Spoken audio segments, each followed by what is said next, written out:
Hello my friends, γεια σας φίλοι μου, καλώς ήρθατε. Today we're going to talk about the definite article. There are two articles in Greek, the definite and the indefinite article. We'll see the indefinite article in another lesson. Let's begin with the grammar. The definite article is declinable. It has genders, numbers and cases. However, it does not have the vocative case because when we call someone, we don't use the article. For example, Maria. We don't use the article here, so we don't need a vocative case for the article. It always agrees in gender, number and case with the noun or adjective it refers to. Here we have the table. We have the declension of the definite article, all three genders and numbers. Masculine, ο, του, τον. Masculine plural, η, τον, τους. Feminine singular, η, της, τι or την. We'll see about that later. Feminine plural, η, τον, της.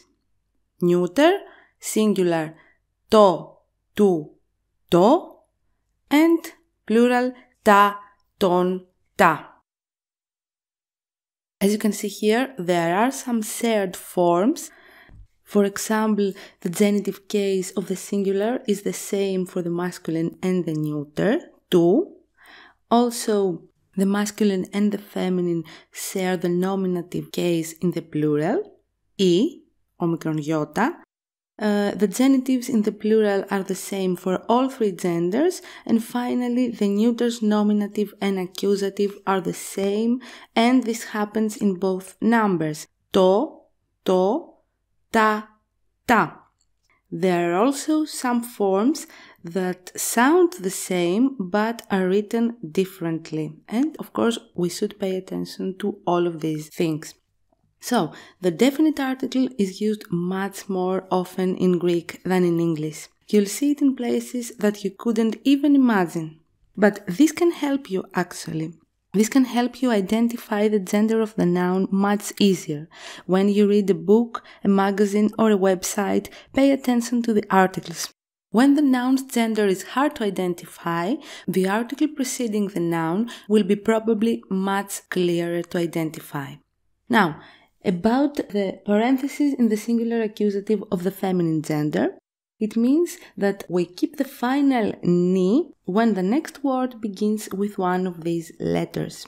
Kappa, pi, taf, xi, psi, the double consonants, or a vowel.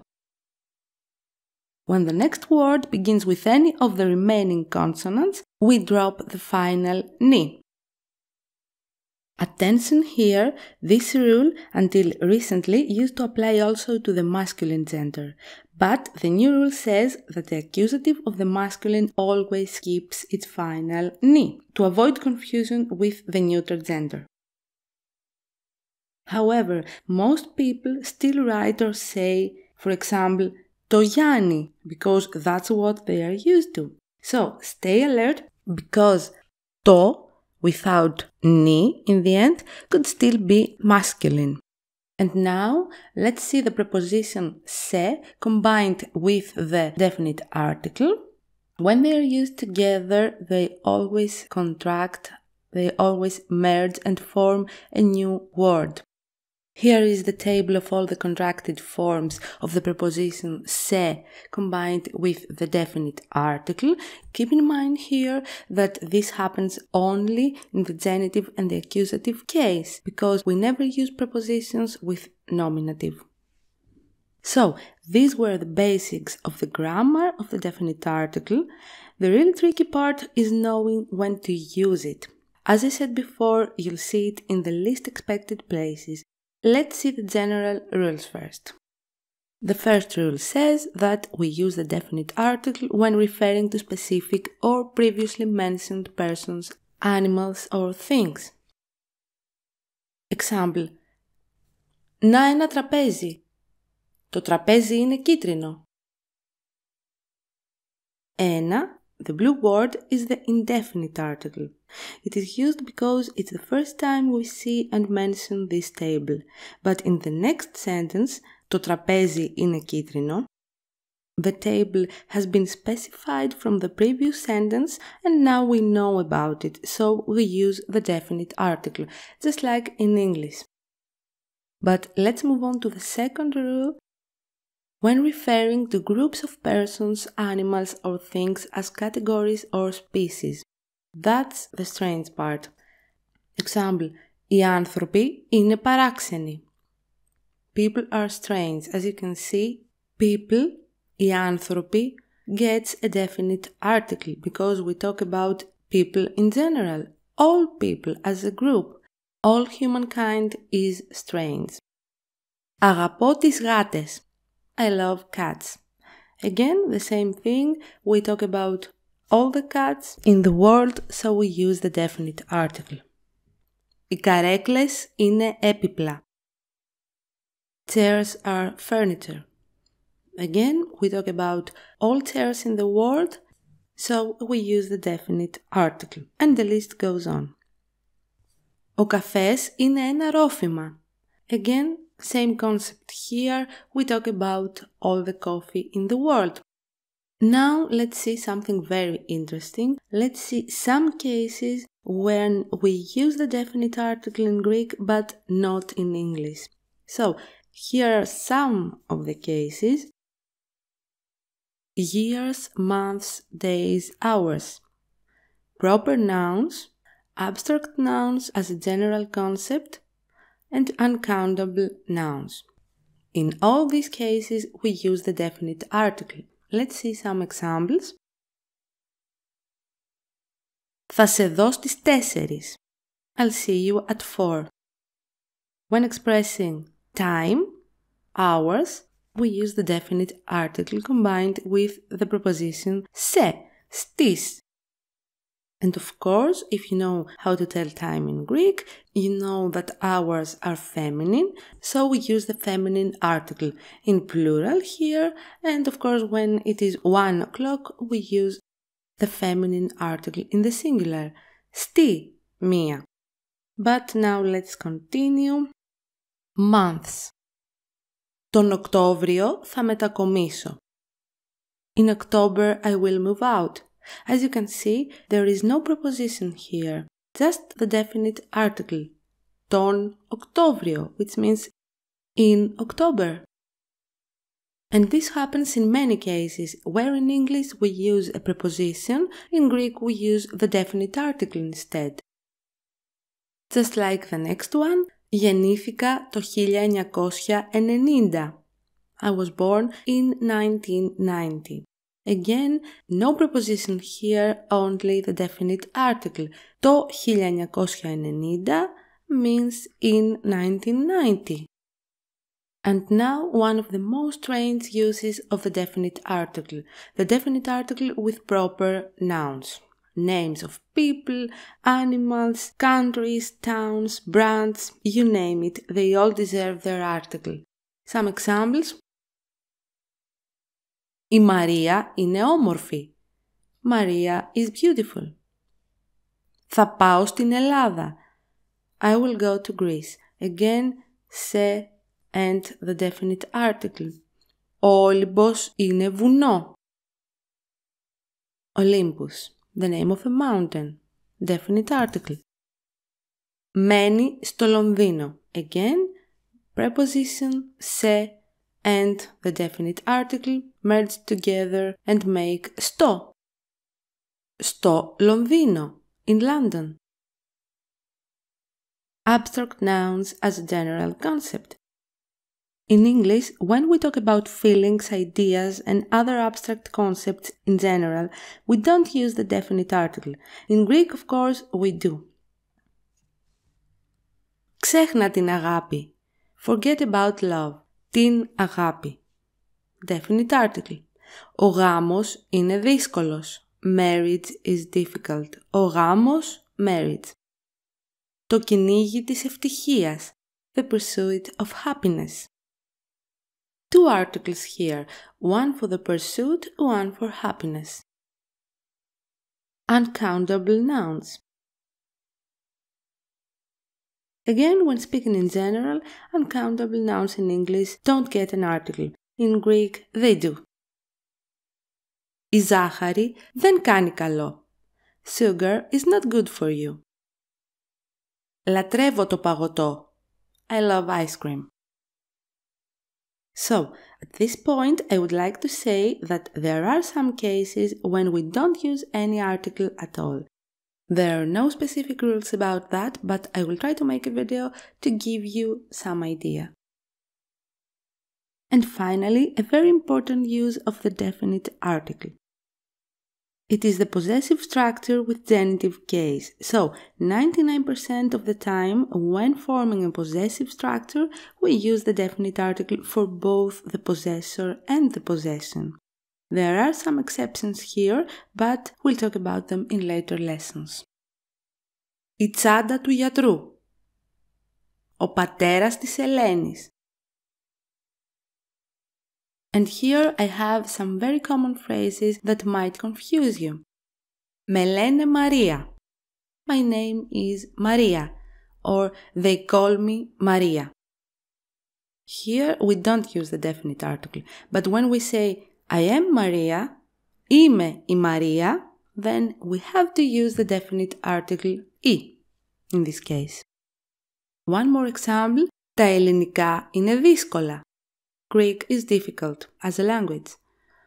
But I speak Greek, μιλάω ελληνικά, no article here.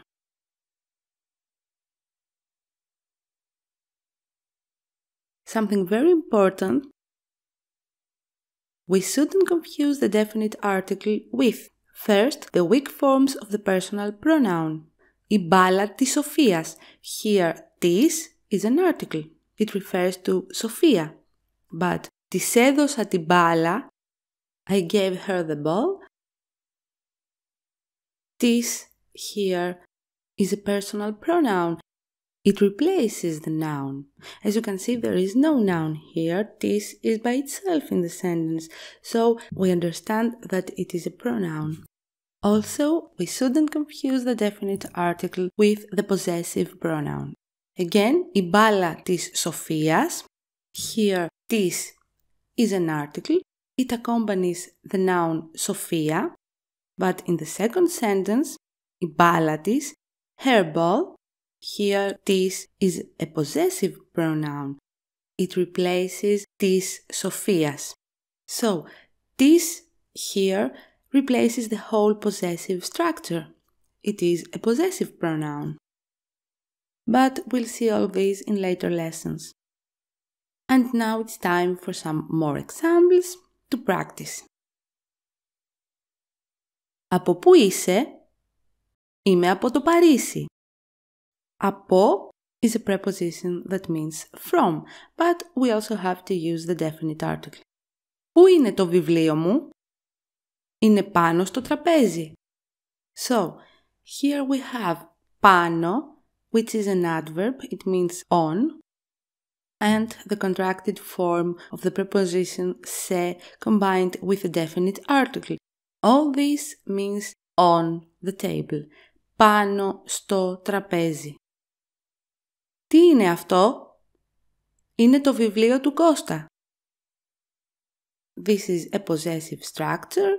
Το βιβλίο, the book, του Κώστα, of Κώστας. Μίλησε στη Σοφία? Όχι, δεν την είδα. The red one is an article combined with a preposition σε, but την, the blue word, is not an article. It is a personal pronoun. It replaces the phrase τη Σοφία. Δεν είδα τη Σοφία. Δεν την είδα. Ο κύριος Ανδρέου είναι ο καλύτερος γιατρός στην πόλη. Or, ο κύριος Ανδρέου είναι ο καλύτερος γιατρός της πόλης. So, there are two ways to express that in Greek. I know that of the town is not very common in English, but in Greek you can use the genitive case after a superlative to express the range of comparison. And of course, just like in English, we use the definite article before the superlative form of the adjective. The best, ο καλύτερος. Η αγάπη είναι πιο δυνατή από το μίσος. Love is stronger than hate. Two abstract nouns, love and hate, in Greek they need the definite article. And the last one, μας τέλειωσαν τα μακαρόνια. We're out of spaghetti. But, πεινάω, θέλω να φάω μακαρόνια. I'm hungry, I want to eat spaghetti. But now it's time for a game. I will give you some sentences and you have to spot the definite articles in them. Το αγαπημένο μου χρώμα είναι το κόκκινο.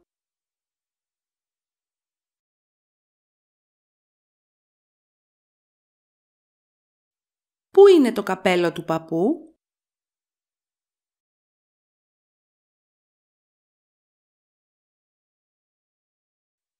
Το 7 είναι ο τυχερός μου αριθμός.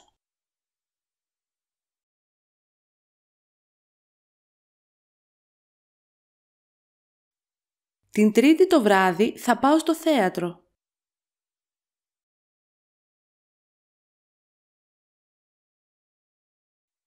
Είδα τη Μαρία και της είπα τα νέα.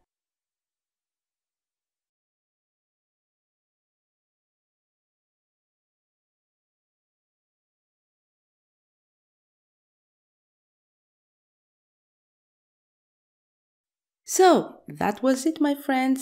This probably was one of the most difficult lessons I have ever made because I wanted it to be short and as informative as possible.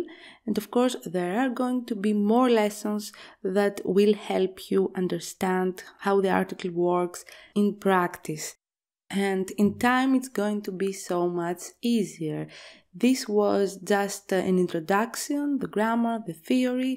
You can come back to this video when you feel uncertain about the use of the definite article, but my suggestion is to read books, magazines, newspapers, websites, and speak Greek as much as you can if possible.